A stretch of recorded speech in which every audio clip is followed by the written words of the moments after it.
پاس کافی زیادہ اس کی inside stories ہیں اور یہ سٹوری جو ہے نا وہ پھیلتی جا رہی ہے. ہر روز اس میں سے نئے اسکیلیٹنز نکل رہے ہیں. ویسے تو آج پی ڈی ایم کا جلسہ تھا اور رسولی طور پہ شاید ہم بھی وہی کرتے، مگر وہ کوئی اس طرح کا امپیکٹ نہیں کریٹ کر سکا. تو ہم نے اسی وجہ سے یہ براڈ شیٹ کا ایک تو یہ کہ یہ اہم ہے اور یہ ساگا کنٹینیوز، اینڈ سیکنڈلی یہ ہے کہ اس کی جو بڑی خوفناک قسم کی نئی انکشافات آئے ہیں وہ انکشافات یہ ہیں کہ آج جو حکومتی وزراء کے 3 وزراء نے ایک پریس کانفرنس کی اور ہمارے دوست فواد چودھری صاحب نے بڑا تھوڑا سا اس کو انڈر پلے کرنے کی کوشش کی جب یہ براڈ شیٹ بنائی گئی، کیونکہ بہت زیادہ سوال یہ آ رہے ہیں اور سوال کیا آ رہے ہیں کلیئرلی نظر آ رہا ہے کہ یہ براڈ شیٹ بنائی ہی جو ہے نیب کے لوگوں کے ساتھ مل کے، اس وقت جنرل امجد تھے اور بھی جو باقی کیریکٹرز تھے، یہ کمیشن کھانے کے لیے ہی بنائی گئی ہے. بڑا کلیئرلی سرکمسٹینشل ایویڈنس تمام اسی طرف اشارے کر رہا ہے کہ یہ جو ڈیل دی گئی تھی کہ باہر تو ٹھیک ہے 20% وہ لیں گے، یہاں پاکستان میں بھی جو نیب کے ہوگا اس پہ 20% لیں گے. اور وہ سمپلی یہ کرتے تھے کہ جو نیب جو ہے سالانہ اپنی پرفارمنس کی اتنی بڑی ایک رپورٹ شائع کرتی ہے، وہ اس پہ سے دیکھتے تھے انہوں نے اتنے کروڑ روپے کے جو ہے نا پکڑے ہیں لوگ، اس کے اندر 20% کا ڈال کے انہوں نے یہ ڈالا ہوا یہ وہ کر رہے تھے.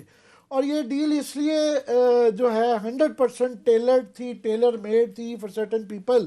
تو آج فواد چودھری صاحب جو یہ کہہ رہے تھے کہ نہیں جی وہ جنرل امجد صاحب وہاں پہ گئے، وہ بیچارے ان کو بریف کیا گیا تھا کہ بچانا ہے ان کو، نیب کو سے زیادہ وہ کیریکٹرز کو، کہ یاد رہے کہ وہ فوجی حکومت تھی، مشرف کی حکومت تھی.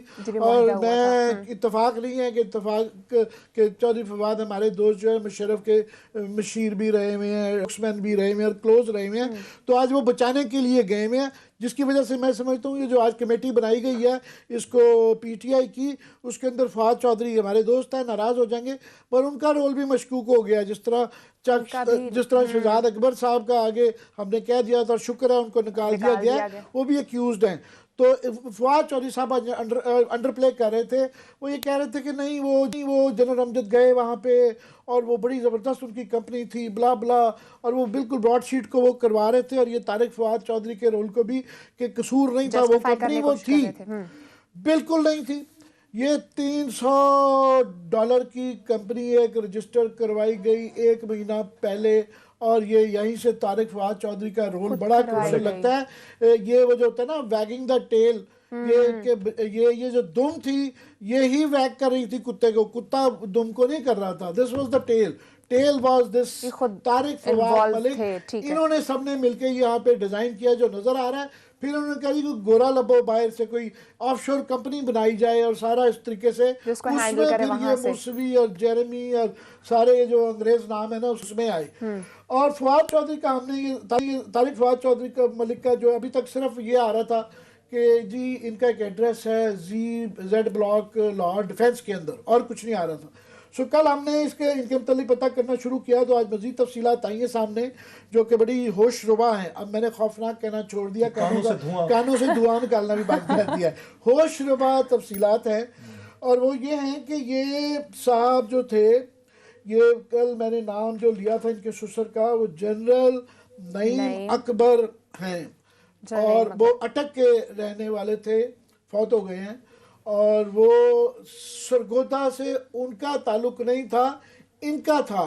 یہ جو ہیں طارق فواد ملک، یہ ان کا جو ایک میرے پاس کاغذ پڑے ہوئے ہیں 66A سیٹلائٹ ٹاؤن سرگودا، ان کا سرگودے کے یہ تھے، وہ نہیں تھے. اور ان کا جو مزے کی بات یہ ہے کہ اتنے یہ معتبر آدمی تھے فواد چودھری کے بقول، کہ جن کو اتنی بڑا یہ دیا گیا کہ انہوں نے یہاں پہ ماگلا پہاڑیوں کے اندر ہری پور کے بارڈر کے ساتھ، یہ جو پیر سواوا سے آگے راستہ جاتا ہے، بائی دا وے عامر کیانی صاحب بھی اس طرف ریل اسٹیٹ کا کافی کام کرتے رہے ہیں، اور عمران خان صاحب کو بھی ادھر انہوں نے کافی زمین دلوائی بھی ہے. تو آئی جسٹ ہوپ کہ اس کے تانے بانے نہ ملیں. تو وہاں پہ انہوں نے ایک 2 اسکیمیں جو ہے نا اسلام آباد شیلے اینڈ اسلام آباد پریریز کے نام سے نا بیچنی شروع کر دی، انہوں نے بنانی شروع کر دی. تو اس زمانے میں ماگلا کے اندر جو واک کرتے ہیں انوائرمنٹلسٹ تھے، انہوں نے کہا یہ ساری پہاڑیاں تباہ کر دیں گے ہاؤسنگ اسکیمیں بنا کے. تو انہوں نے یہاں پہ جلوس نکالا جس کو لیڈ کر رہی تھی امانگ ادرس جو ہے عائشہ عزیز خان، پاکستان کے فارن سیکرٹری عزیز احمد خان صاحب، ان کی بیگم صاحبہ. مجھے بھی یاد ہے ایک دفعہ ان دنوں میں بھی ورک شاپ کرتا تھا، کلاس صاحب بھی ہمیشہ سے ٹریک 3 وغیرہ پہ بڑا جاتے ہیں، تو ہم بھی اس کے ساتھ تھے کہ یہاں یہ ہونا چاہیے. تو عدالت نے بھی تھوڑا سا نوٹس لیا، پرویزڈنٹ مشرف صاحب نے بہت اس کا نوٹس لیا، کیونکہ یہ جو تمام اس کے اندر جو انوائرمنٹلسٹ تھے، رویداد خان صاحب اور بڑے بڑے لوگ ان کے قریب تھے، تو انہوں نے بھی اس اسکیم کو رکھوا دیا.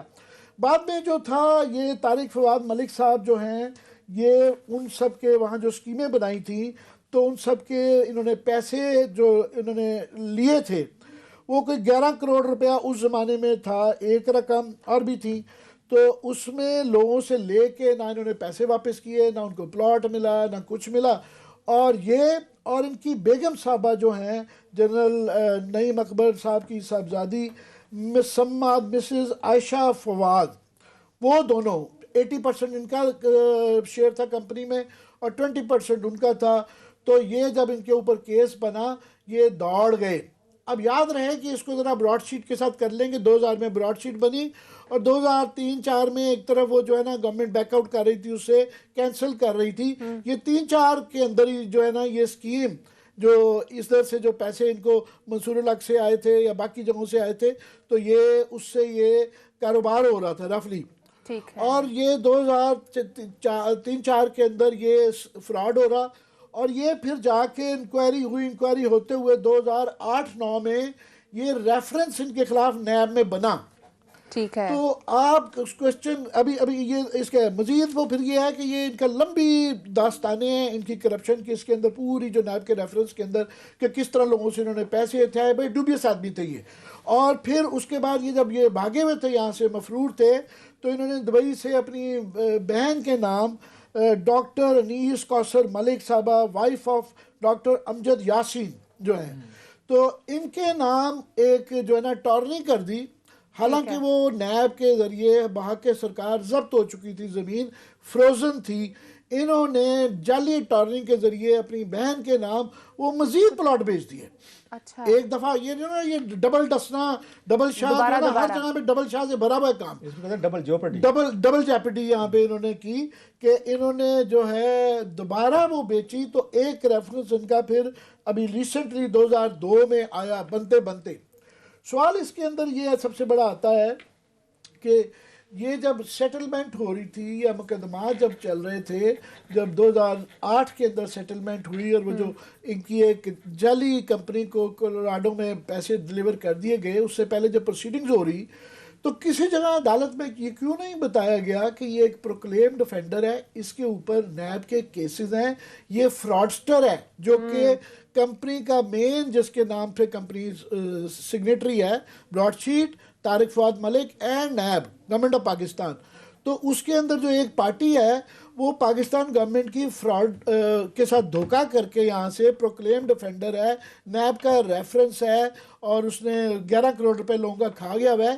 یہ کسی جگہ نہ اس وقت سیٹلمنٹ کے بعد ذکر ہوا، نہ یہ ریسنٹلی یہ جو ایونز جج صاحب کی جو فیصلہ ہوا اس کے اندر بھی اس کی یہ لندن میں جب یہ پیش ہوئے تو وہ کوئی وارنٹ ان کے نہیں ہونے چاہیے تھے. یہ جو 15 سال سے ایک بندہ مفرور ہے جو ہے 2009 سے ایک ریفرنس چل رہا ہے، اس میں انہوں نے عدالت کے اندر انہوں نے اس کی گواہی موجود ہے، اور ان کی گواہی کے بیسس بنا کے پارٹ آف دی ایویڈنس از ان کی گواہی جو ہے شہادت. تو یہ فیصلہ پاکستان کے خلاف آیا.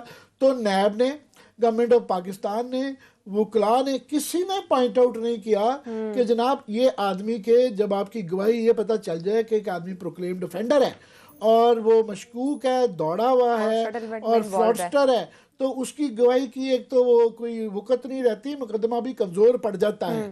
مگر چونکہ شروع ڈے 1 سے جو ہم کہہ رہے ہیں کہ اس کے اندر سارے ہی کریکٹرز ملے ہوئے تھے، لینے والے، دینے والے، ادھر والے ادھر والے، سارے مل ملا کے کر رہا تھا کہ یہاں سے وکیلوں کا بھی ایک فلوک لگا ہوا تھا، یہاں سے جاتے تھے بنڈل لمبے لمبے لمبے ڈالروں پاؤنڈوں میں فیسیں آ رہی تھیں، ہوٹلوں میں رہتے تھے. نیب کے افیشل بھی سیر لگی رہی ہے، ابھی کبھی لندن جا رہے ہیں، کبھی کولوراڈو جا رہے ہیں، واپسی پہ شاپنگ ہو رہی ہے. اور وہ ہے یہ جو $65 ملین پاکستان کو دینا پڑ رہا ہے، جس میں سے ابھی $30 ملین گیا ہے، یہ باقی وکلا کی فیسیں ہیں. انٹرسٹ ہیں، خرچے ہیں جو کہ دینے پڑ رہے ہیں پاکستان کو، وہ بھی آئی ہوپ کہ انکوائری میں وہ تفصیلات بھی آئیں گی کس کس وکیل نے کتنا بنایا. تو یہ تو اس وقت کا کیریکٹر رول ہے. اس کے بعد ایک اور رول اس کے اندر جو آتا ہے کہ یہ آف کورس ابھی امید کی جاتی ہے کہ اس دور میں آج کا ہے اچھی باتیں بھی پریس کانفرنس میں ہوئی کہ انہوں نے کہا جی پھر بڑی انکوائری کروائیں گے. ایک پریس کانفرنس میں بکلا کے یہ شوروں دلوائی کہ جناب ہم جو اس کے اندر کیس دبا لیے گئے تھے، جیسا کہ فیصل صالح، جیسا کہ آفتاب شیر پاؤ جو کہ آج وہاں آئین اور قانون کی بڑی تقریریں کر رہے تھے، تو ان کے خلاف بھی وہ سارے جو پرچے ختم ہو گئے ہیں، وہ بھی پرچے بھی ہم کھلوائیں گے. یہ ایک اچھی بات تھی. مگر یہ ہے کہ باقی اس دور کے کریکٹرز کا کیا ہے. اب آ جاتے ہیں نیکسٹ پیپلز پارٹی کا دوبارہ، کہ ہر گورنمنٹ کا اس کے اندر ایک حصہ ہے. ٹھیک ہے.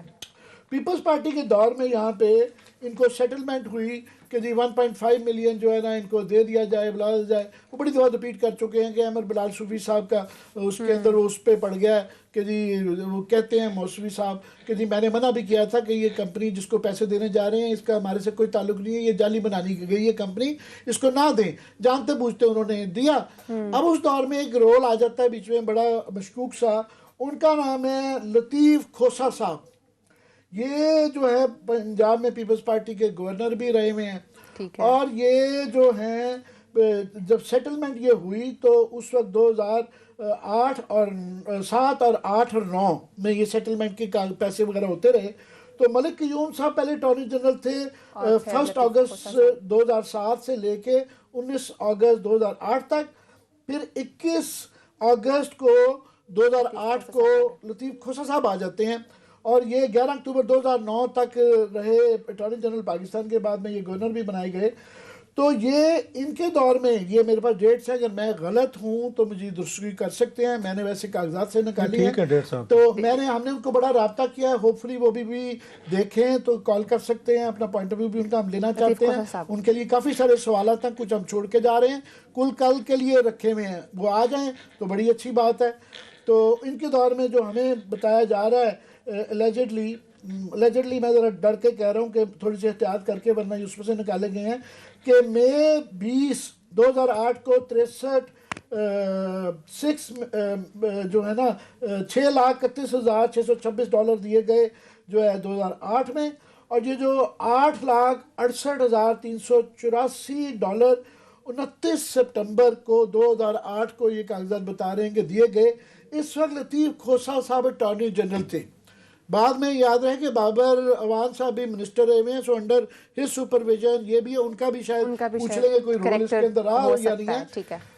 یہاں کہانی ختم نہیں ہوتی ہے.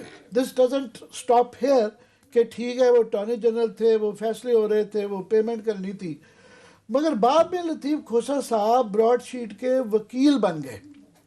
اور پھر جو ہے یہ جو پینما کا لوگوں کو بھول گیا ہے، اس میں ان کے وکیل کے طور پہ لطیف کھوسا صاحب نے ایک پٹیشن لگائی. یہ جو نواز شریف والا جو کیس تھا کہ جناب یہ جو آپ کا بکسہ نمبر 10 ہے، والیوم نمبر 10 ہے، یہ ہمیں بھی دیا جائے. کیونکہ اس وقت برطانیہ کی عدالت میں براڈ شیٹ کہہ رہی تھی کہ ہم نے کوانٹم آف وہ ڈیمیج اسیس کرنا ہے، تو ہمیں وہ 10 نمبر بکسہ جو ہے نا وہ پاکستان میں نہیں، ان کو بھی وانٹڈ تھا. اور یہ پٹیشن جو ہے لطیف کھوسا صاحب نے پیش کی عدالت کے اندر. شاید غالباً ابھی تک اس کا فیصلہ نہیں ہو پایا. جو ہے شیخ عظمت صاحب نے شاید یہ سنی تھی تو شاید ابھی بھی پینڈنگ ہے. جو پینڈنگ کوشچن یہ ہے میرے خیال میں ایک کانفلکٹ آف انٹرسٹ، یہ آپ کہتے رہتے ہیں کہ کیا لوگوں نہیں سمجھ آتی کہ مفادات کا تضاد، یہ بھی نہیں. اور ویسے ہی ایک دیکھیں مجھے لگتا ہے کہ اچھی بات نہیں ہے کہ پہلے آپ براڈ شیٹ کے جو آپ کے دور میں ان کو پیسے دیے جائیں آپ کے انڈر، آپ کی سپرویژن کے اندر، اور پھر آپ ان کے وکیل بن جائیں. اور ابھی تک وکیل ہیں ان کے. تو لطیف کھوسا صاحب کے اوپر اور بھی کافی سارے سوالات ہیں، وہ اگر آ جائیں تو ہم ان سے پوچھنا چاہیں گے کہ ان کا کیا اس دور میں اور بعد کے دور میں کیا رہا جو ہے. کہ اگلے دور میں صاحب میں چھوڑوں گا اور تفصیلات ہیں